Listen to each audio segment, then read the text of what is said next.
안녕하십니까. 방금 소개받은 사람 누구 이석기입니다.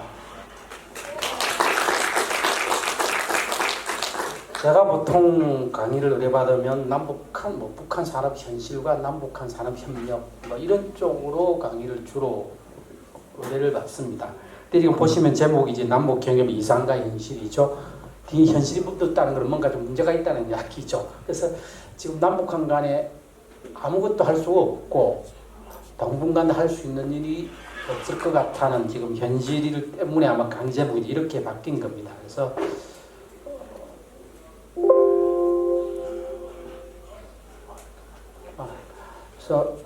도대체 남북 경협이 뭔가 그리고 어떻게 진행되어 왔는가를 보고 분야별로 남북 경협이 실제 어떻게 이루어진지 간단하게 살펴보고 그래서 그걸 기반으로 해서 남북 경협을 평가해보고 그럼 앞으로 어떻게 할 건지 이렇게 간략하게 말씀드리겠습니다.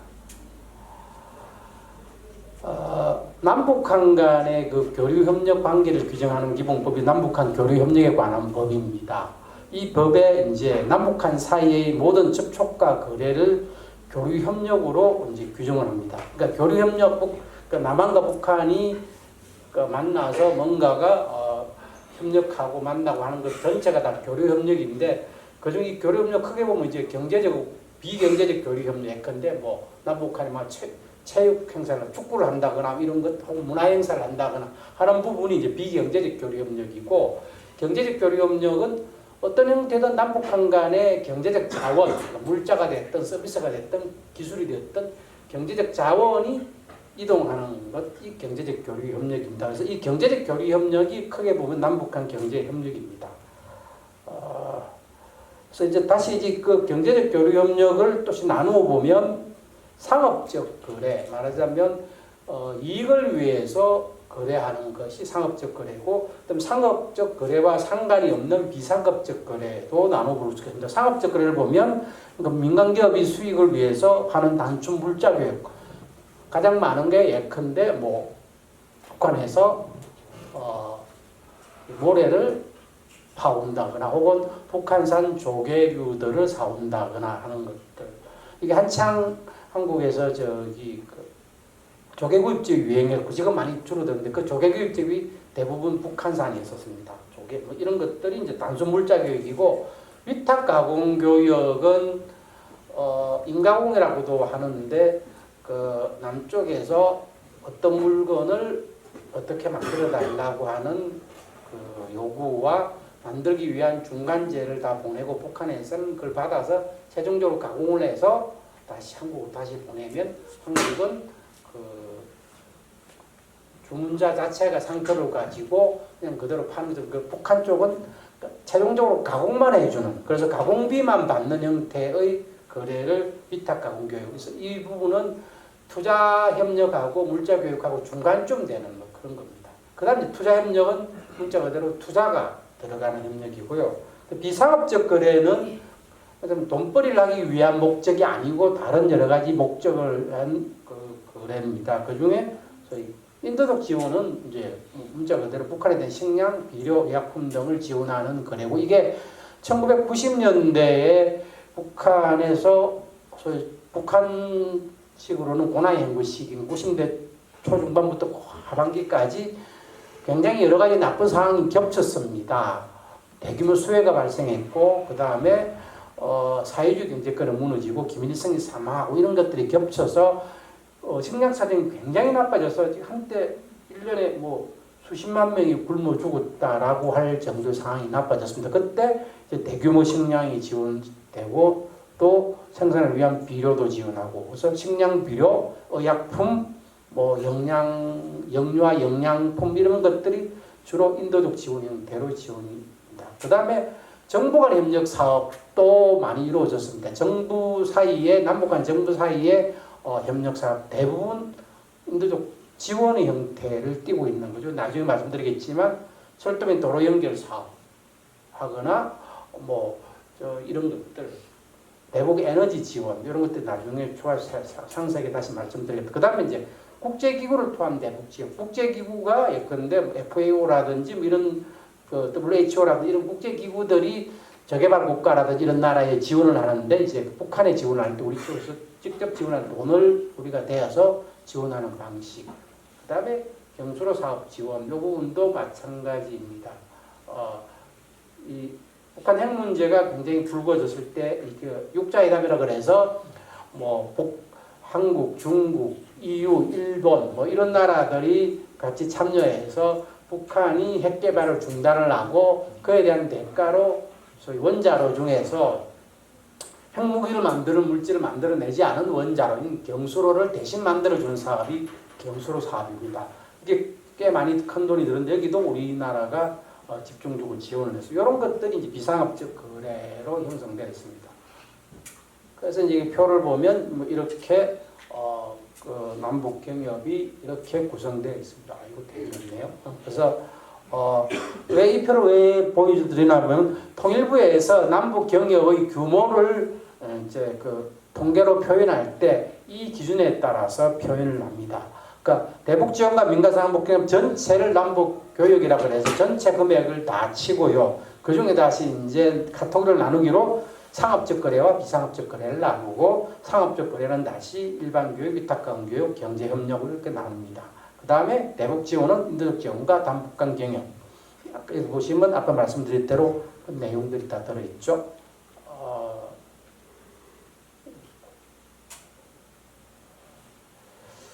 그 다음에 이제 그게 남북 경협을 말하자면 범주를 그렇게 말씀드렸고 이제 남북 경협의 성격을 조금 말씀드리면 한국에서 남북 경협은 민족 내부 거래로 규정합니다. 아까 모두에 말씀드렸던 남북 교류 협력에 관한 기본 법률에 민족 남북한 간의 거래는 민족 내부 거래라고. 그러니까 국가 간의 거래가 왜냐하면 사실 지금도 마찬가지지만은 한국의 헌법 체계에 의하면 북한이 국가는 아닙니다. 그래서 물론 저기 유엔에 남북한이 공동 가입함에 따라서 외국에서는 남한과 북한은 각각 독립적 국가로 보지만 우리 헌법 체계 내에서는 여전히 북한은 국가가 아닙니다. 그래서 그런 의미도 있고 그래서 남북한 간의 거래를 국가 간의 거래가 아닌 민족 내부의 거래로 정의합니다. 민족 내부의 거래로 정의하는 게 당연히 개념적으로 관세가 발생하지 않습니다. 그래서 무관세 거래입니다. 그리고 이 관세를 부과하지 않는다는 측면이 물론 중요하긴 하지만 이 부분을 더 떠나서 민족 내부 거래라는 것은 남북 경협이 어떤 그 보편적인 국가 간의 경제 관계와는 다른 성격을 지닌다라는 어떤 그 성격 규정을 포함하고 있는 겁니다. 이것이 이제 어떤 경우에 따라서 굉장히 남북 경협을 활성화시키기도 하고 또 다른 측면에서는 남북 경협의 여러 가지 문제점을 또 만들어내기도 하는 그런 규정들로서 이 부분에 관해서 굉장히 많은 문제 제기라고 그러고 어떻게 할 건지 하는 논의들이 꽤 많이 있었습니다. 한참 남북 경협이 커나갈 때. 근데 제3국가에서 남북한만의 거래를 무관세로 하는 것을 용인을 할 것인가 이 부분. 이 부분이 있고요. 그다음에 그러니까 규모가 적고 그렇게 중요하지 않을 때는 우리끼리 뭐 민족 내부 거래라고 해서 무관세 거래한다 그래도 그냥 넘어가는데 과연 남북 경협이 정말 규모가 커지고 했을 경우에는 남한이 북한과의 거래에서 무관세 거래를 통해서 남한만 이득을 보는 것을 용인할 것인가 하는 문제점들이 있고요. 이런 것들 그다음 그래서 이 민족 내부 거래의 틀을 언젠가는 벗어버리고 예컨대 남북간 간의 FTA라든지 관세 동맹이라든지 이런 형태로 가야 된다는 논의들이 꽤 많이 있었습니다. 그래서 남북 경협이 민족 내부 거래니까 통상적으로 말하는 수출과 수입이라는 용어를 쓰지 않습니다. 그래서 대북 반출, 그러니까 대북 수출일 경우에는 대북 반출이라 그러고 북한에서 가져올 땐 대북 반입이라 그럽니다. 그래서 통일부 통계를 보면 반출과 반입으로 이렇게 규정을 합니다. 그 다음에 상업적 거래, 비상업적 거래 규모를 보면 민간 경협, 그러니까 대부분이 상업적 거래, 민간 경협이 규모로 보면 압도적으로 큽니다. 당연하죠. 모든 경제 거래에서 민간 경제가 가장 크니까요. 다만 이제 남북 경협 가운데 공적 자금, 그러니까 정부 자금이 들어가는 사업 규모도 적지 않습니다. 그래서 보면 예컨대 대북 인도적 지원이라든지 경수로 건설, 남북간 등 도로연결 사업 등이 상대적으로 많은 공적 자금 투입 측면에서 보면 정부 간 사업이 꽤 많고 이 정부 간 사업에만 주목으로 해서 남북 경협이 왜냐하면 정부가 사업이 현실적으로 우리의 공적 자금으로 대북 지원을 하는 측면이 강하기 때문에 한때 그 남북 경협에 대해서 대북 퍼주기 사업이라는 비판이 제기됐던 것이 이 부분 공적 그 경협 때문이기도 합니다. 남북 경협이 뭐 전개 과정을 쭉 다 보려 그러면 시간이 꽤 걸리기도 한데 아무튼 72년도 이제 그동안에 계속 군사적으로 여러 면에서 서로 갈등만 하던 남북한은 72년도 7.4 남북 공동선언을 하고요.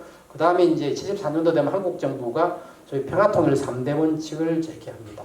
그러다가 이제 실질적인 교류협력은 대략 1980년대 후반 되면 이제 시작되는데요. 1987년도 헌법에서 통일을 이제 헌법 내 헌법적 가치로 격상을 시킵니다. 그렇게 되면 통일 정책이 이제 그 대한민국 대통령을 비롯한 정부의 기본적인 의무로 규정되어서 이제 통일 문제가 저희 대북 정책에 있어서 가장 기본적인 가치가 됩니다. 그래서 88년도에면 소위 민족자본과 통일변경위원 특별선언 아마 지금 세대들은 기억을 못하겠지만 우리 세대들은 굉장히 중요한 의미들을 갖는 조치들이 막 나옵니다. 77선언이라는 게 나오고요. 그 다음에 이제 이 89년도에 이 77선언을 구체화한 소위 한민족 공동체 통일 방안이 나옵니다. 그전에는 쭉 위로 올라가면 북진 통일론이 있었고 그 다음에는 계속 그 군사적으로 갈등을 하다가 이 시기에 들어서 드디어 이제 소위 평화통일 개념이라는 것이 정착이 됩니다. 이 한민족 경제 공동체 통일 방안이 나중에 조금 더 이 지금 가다데모에서 그 소위 3단계 통일 방안이 됩니다. 그러니까 말하자면 교류협력 단계, 그러니까 그 다음에 연합 단계에서 완전 통일 단계, 3단계 통일 방안이 지금 만들어졌습니다. 지금 정부는 이 3단계 통일 방안이 수십 년 된 거라서 다시 이제 이 부분을 업그레이드하기 위해서 새로운 통일 방안을 만들겠다라고 지금 하고 있습니다. 그래서 미래통일위원회인 걸 만들어서 아무튼 새로운 통일 방안을 만든다고 하지만 어쨌든 이 시기에 만들어진 통일 방안의 큰 틀에서 벗어나기는 어려울 겁니다. 남북한이 어찌됐든 평화 통일을 하려고 하면 합의를 해야 되고 이 합의 구조가 여기서 크게 벗어나기는 힘들 겁니다. 그다음에 이제 90년도에 이제 제1차 남북 고위급 회담이 개최되고 91년도에 유엔 동시가입이 됩니다. 이 시기에 80년대 말 90년대 초에 이제 노태우 대통령 시작을 해서 이제 북한과의 소위 그 대결 정책을 종식하고 이제 화해 교류협력 정책 시작되는 것이 90년도 1차 고위급 회담, 그 다음에 91년도에 남북한이 유엔이 동시가입하게 됩니다. 그래서 남북한이 이제 각각 독자적인 국가로서 이제 국제사회에 나아가게 됩니다. 그러다가 91년도 12월에 남북 사이 화해와 불가침 및 교류협력에 관한 합의서, 이 남북 합의서가 채택되고 지금은 사실 규정력이 많이 약하긴 했지만 어찌됐든 이 이후에 수십 년 동안 이 남북 합의서는 남북 관계를 규정하는 가장 중요하고 기본적인 어떤 룰이 되었습니다. 그러다 여기에 기초해서 이제 경제 분야에서는 남북경제교류협력공동위원회라는 게 구성을 되고 하나씩 적어도 남북한이 이제 정부 차원에서 만나서 협의해서 협력을 하는 그런 단계가 되었습니다. 그게 이제 대략 90년대 초까지 어떤 그 전쟁을 겪고 나서 서로 갈등하고 하는 갈등만 있던 이제 남북 관계가 갈등이 여전히 존재하죠. 갈등과 이제 동시에 대화와 협력이 같이 갈 수 있는 기반이 마련된 게 이 80년대 말에서 90년대 초입니다. 그다음 이제 남북 경협이 이제 본격적으로 확대된 것은 이 시기 이후에 남북 경협이 어찌됐든 공식적인 남북 경협이 시작되고 남북 경협이 조금 늘어났습니다. 90년대 좀 늘어나다가 한국에서 IMF 위기가 금융위기가 발생하고 그래서 한국 자체의 수요가 줄어듭니다. 어찌됐든 경제 자체가 쪼그라드니까 그래서 약간 주춤하다가 이제 그 다음에 들어선 김대중 노무현 정부 시절 때 급속하게 남북 경협이 활성화됩니다. 그래서 98년도에 출발한 김대중 정부는 대북 정책 기조를 소위 화해 협력으로 설정하고 남북 대화를 추진하기 시작합니다. 그래서 이때부터 접촉을 통한 북한의 변화, 평화 이런 개념들이 이제 본격적으로 정부 차원에서 추진되기 시작합니다. 뭐 성공 여부는 별도로 하고요. 그래서 98년도 4월에 이제 대기업 총수와 경제단체의 방북이 허용됩니다. 그 이전에 90년도 초에 아까 말씀하신 대로 남북 경협을 할 수 있는 기본적인 틀은 마련됐지만 굉장히 제약 조건이 있었습니다. 근데 뭐 투자 규모라든지 그 다음에 북한 핵 문제가 생기면서 기업인의 방북이 금지된다고 하는 이런 것들이 있었는데 98년도 되면 이제 대기업 총수들의 경제단체의 그 방북이 허용되고 투자 규모도 제한되고 뭐 이렇게 됩니다. 그 다음에 대북 투자 제한 업종의 네거티브 리스트화. 이게 무슨 말씀이냐면 이전에는 이러이러한 분야는 투자를 해도 된다라는 포지티브 방식. 그 말씀드리면 이거 빼고는 다 안 된다는 거고요. 네거티브 방식은 이제 이러이러한 업종이나 분야는 제외하고는 나머지는 다 가능한 방식으로 이제 협력했습니다. 그래서 뭐 여러 가지 제한이 완전히 굉장히 많이 없어졌습니다. 그래서 나온 게 그때 현대그룹 정몽주 회장이 이제 소떼를 모르고 방북했다는 그때 방북한 게 이런 겁니다. 그래서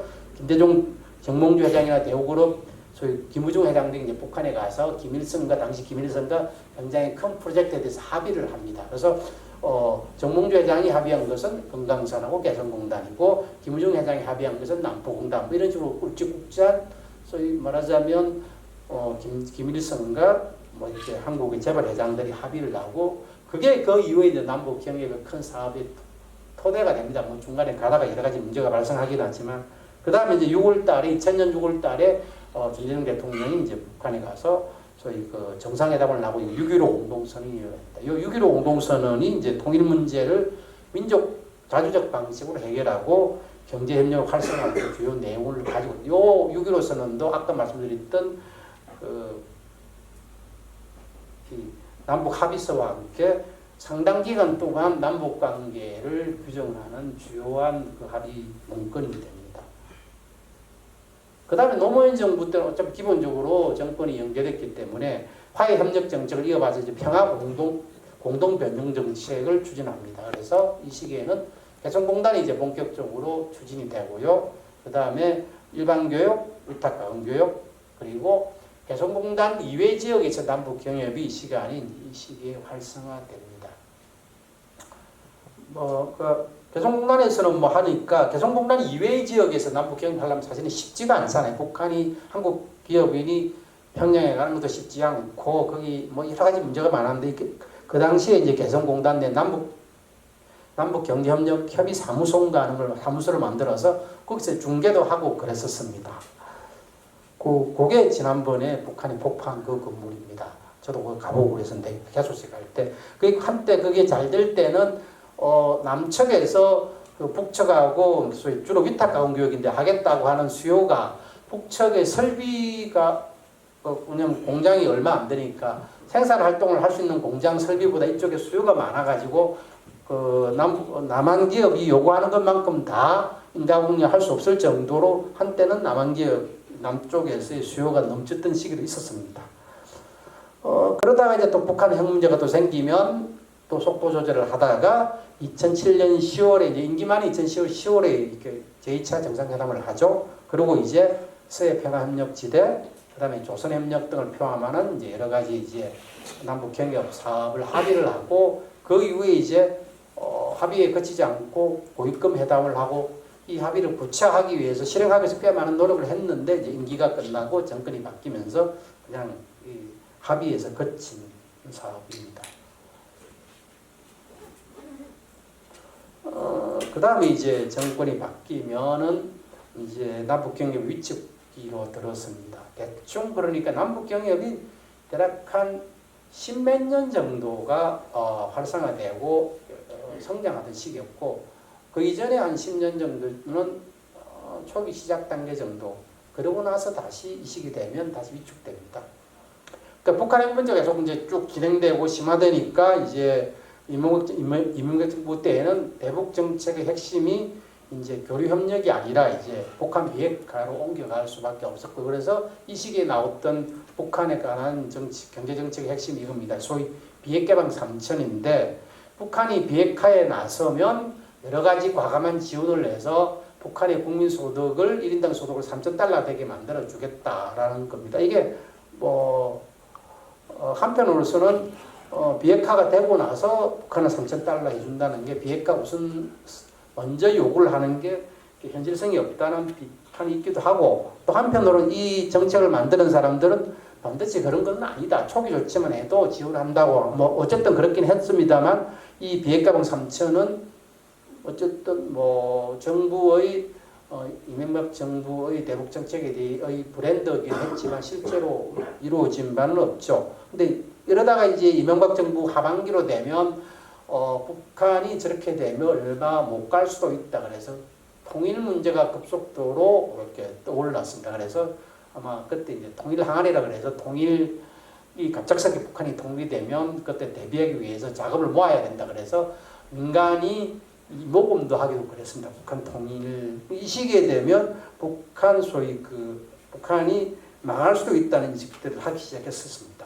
뭐 망하진 않았죠. 그다음 박근혜 정부들은 약간 뉘앙스는 다릅니다. 비슷한 정권이긴 했지만 박근혜 정부는 여전히 비핵화를 중요한 목표로 설정하긴 했지만 접근 방식이 조금 바뀌긴 했습니다. 어쨌든 개념적으로는 그러니까 남북한이 각 단계에서 서로 할 수 있는 일을 하고 그러면 그만큼의 협력을 해서 그러면 협력의 성과를 거두면 일정 정도 신뢰가 형성되고 그러면 새롭게 형성된 신뢰를 기반해서 좀 더 많은 협력을 하고 그렇게 해서 점점 협력을 확대해 나가자. 이게 한반도 신뢰 프로세스입니다. 그래서 저까지 포함해서 굉장히 많은 분들이 기대를 가졌던 기대를 가지기도 했습니다. 근데 문제는 뭐냐면 이 초기 신뢰 구축을 하기 위해서 초기 사업을 시작을 해야 되는데 여전히 비핵화라는 게 가장 최우선적인 그 정책 목표가 되다 보니까 이게 첫 발을 띄기가 굉장히 어렵고 결국은 첫 발을 띄지 못하고 끝났죠. 한반도 신뢰 프로세스를 하게 되면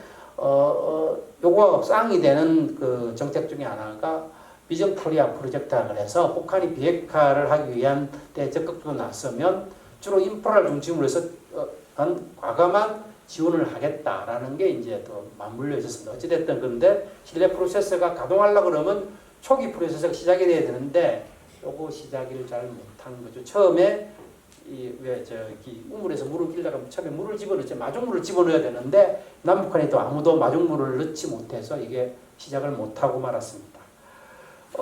그럼에도 불구하고 정부 차원에서는 이제 남북 추가적인 협력은 안 하지만 여전히 기존에 존재하던 민간 경협은 민간 입장에서는 사실은 남북 경협이라는 것이 되기만 하면 손해를 볼 그러니까 이익을 볼 가능성이 높은 사업이었기 때문에 쭉 진행됐습니다. 그러다가 이제 2008년 7월에 금강산 관광객이 북한 병사에게 피계 걸려서 사망하는 사건이 생깁니다. 그래서 금강산 관광객 중단이 되고요.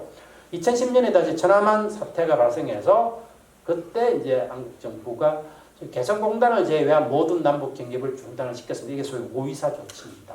그 다음에 그래서 개성공단은 그나마 가동이 되다가 또 그 이후도 개성공단도 북한 비핵화 핵 문제 때문에 중단되어서 남북 경협이 완전히 중단되는 사태가 발생합니다.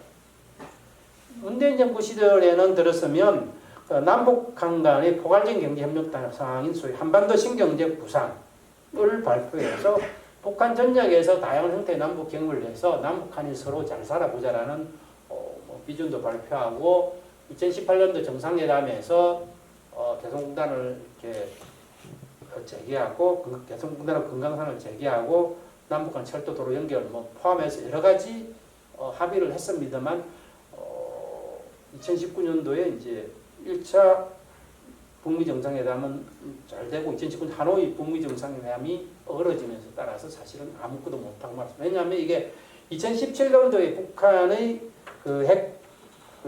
실험하고 미사일, 장거리 미사일에 대한 통제를 하기 위해서 유엔에서 대북 경제 제재를 강하게 했는데 이 대북 경제 조치에 하면 북한과의 어떤 경제협력 사업도 사실은 할 수 없게 되어 있기 때문에 이 조치가 유지되는 상태에서는 남북한이 할 수 있는 게 아무것도 없었고 2018년부터 2019년까지 이제 남북 정상회담, 북미 정상회담을 통해서 이 유엔 대북 경제 북한이 핵 문제에 대해서 일정 정도 양보를 하고 거기에 대한 대가로 이제 유엔의 대북 경제 제재를 조금 완화시키면 남북 경협이 가능하지 않을까라고 기대를 했을 때 이 과정이 실패를 하게 됨에 따라서 문재인 정부 역시 남북 경협이 전혀 추진되지 못하는 상태가 지속되고 있습니다. 그래서 한 20년 넘어 이제 남북 경협이 앞으로 대기를 필요하네 지속되는 중단되는 사태가 지속되고 있습니다.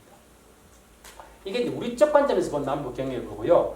북쪽에서 보면 뭐 제가 북한 사람들을 모르니까 추정을 해보면 이런 겁니다. 김정일 시대 때, 그러니까 김일성 시기 때만 해도 김일성은 사실은 북한에서 자유로운 사람이거든요. 김일성은 무슨 어떤 정책을 내도 문제가 안 되는 것이 김일성은 그 당시 북한의 체제 자체이기 때문에 예를 들어서 이런 겁니다. 우리가 남북 북한 경제를 이야기할 때 폐쇄적이다, 뭐 사회주의 국가들만 구했다, 뭐 이렇게 하는데 사실은 김일성이 건재할 시기 때는 꼭 그렇지도 않았습니다. 1970년대가 되면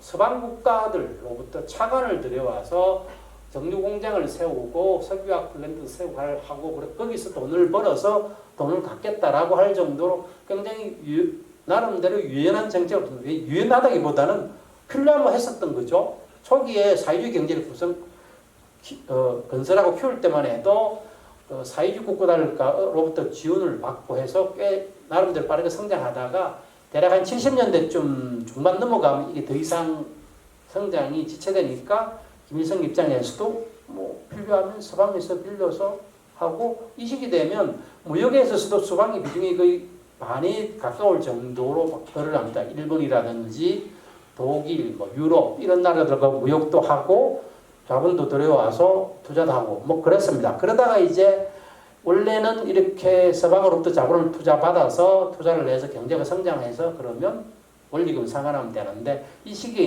이제 그 오일 쇼크가 발생합니다. 그러니까 70년대 중동의 그 어떤 석유 수출 국가들이 그래서 오펙이라는 기구를 만들고 석유를 수출 통제함에 따라서 석유가가 갑자기 크게 뛰고 세계 경제가 전반적으로 굉장히 나빠졌죠. 그게 오일 쇼크라 그러는데 이때 이 오일 쇼크 때문에 북한도 타격을 받아서 결국 원리금 상환을 못합니다. 그래서 그 이후부터는 북한이라는 나라는 더 이상 이제 국제사회에서 차관을 빌릴 수가 없는 나라가 됩니다. 아무튼 김일성 때는 그랬고요. 대충 김정일이 이제 본격적으로 잡고 실질적으로 통치가 되던 1990년대는 북한 경제가 굉장히 나빴던 시기죠. 굉장히 나빠서 어려움이 최고조된 시기라서 외부로부터 경제적 자원을 끌어들이는 것이 굉장히 절실했던 시기였습니다. 그래서 뭐 아까 말씀드렸던 식량이라든지 비료라든지 이런 국제사회 그다음에 한국으로부터 지원을 많이 받고요. 그래서 외국으로부터 지원 수요가 굉장히 있는데 한편에서 한국 정부는 김대중 노무현 정부부터 한국 정부는 북한과의 관계를 화해협력, 교류협력, 평화협력의 형태를 하기 위해서 남북경협 확대를 원하는 거죠.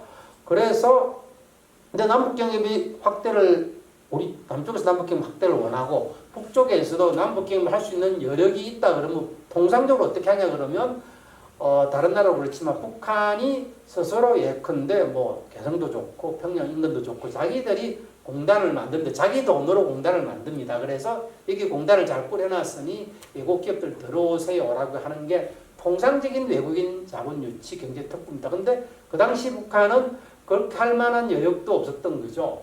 새로 개성공단을 만들 여력도 없고 금강산을 개발할 여력도 없고 평양이 자기들이 외국인 투자를 끌어들일 수 있는 토대를 만들어 할 여력도 없습니다. 그래서 그 시기 어떤 형태로 남북한이 거래가 이루어졌냐 그러면 그 모든 사실은 자기들이 해야 될 일을 남한에게 다 맡기는 거죠.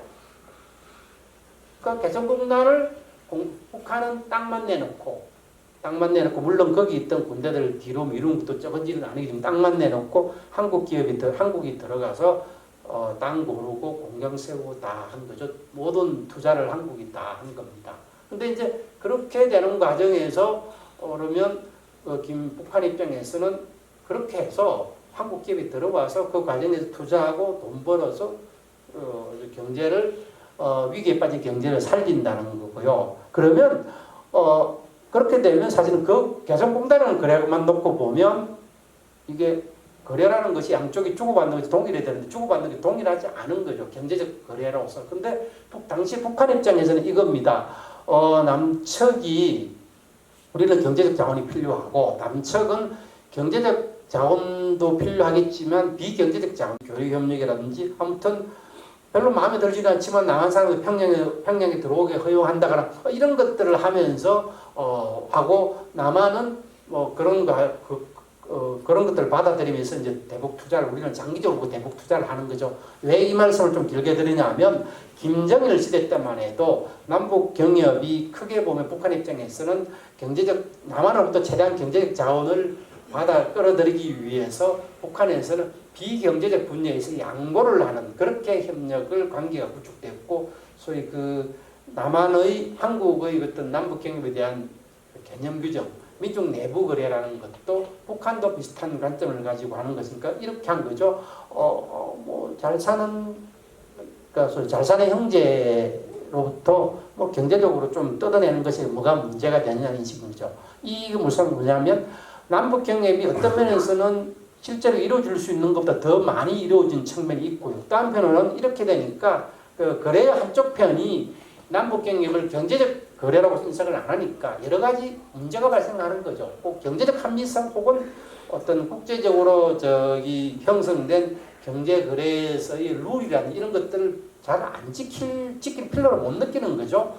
그러다 보니까 여러 가지 문제점이 발생하고 한국 정부 입장에서도 이 시기 남북경협이라는 게 남북경협의 시작이고 어쨌든 남북경협을 활성화시켜야 된다는 정책 기조가 있기 때문에 약간의 문제점들 발생하고 이런 것들은 어찌됐든 우리 차원에서 그냥 덮고 넘어가면서 남북경협을 키우려고 하는 측면이 있었습니다. 이 두 개가 결합되어서 남북경협의 개성공단 같은 것이 빠르게 형성되긴 했지만 또 한편으로는 적지 않은 문제점들이 발생하긴 했었습니다. 근데 이제 시간이 지나면 이런 문제들은 해결이 되는 거죠. 제가 산업연구원에 있으면 북한 경도 했지만 주변에 보면 예컨대 북한보다 훨씬 빠르게 개방을 한 중국, 그 다음에 그 이후에 베트남, 사실은 다 비슷한 경로를 겪습니다. 초기에 보면 굉장히 경제적으로 비합리적으로 행동하고 그럼에도 불구하고 진출을 하고 그리고 시간이 지나면 그런 비합리적인 행동보다는 소위 합리적으로 경제적으로 합리적으로 거래하는 것이 결국은 자기들에도 이익이 된다는 것이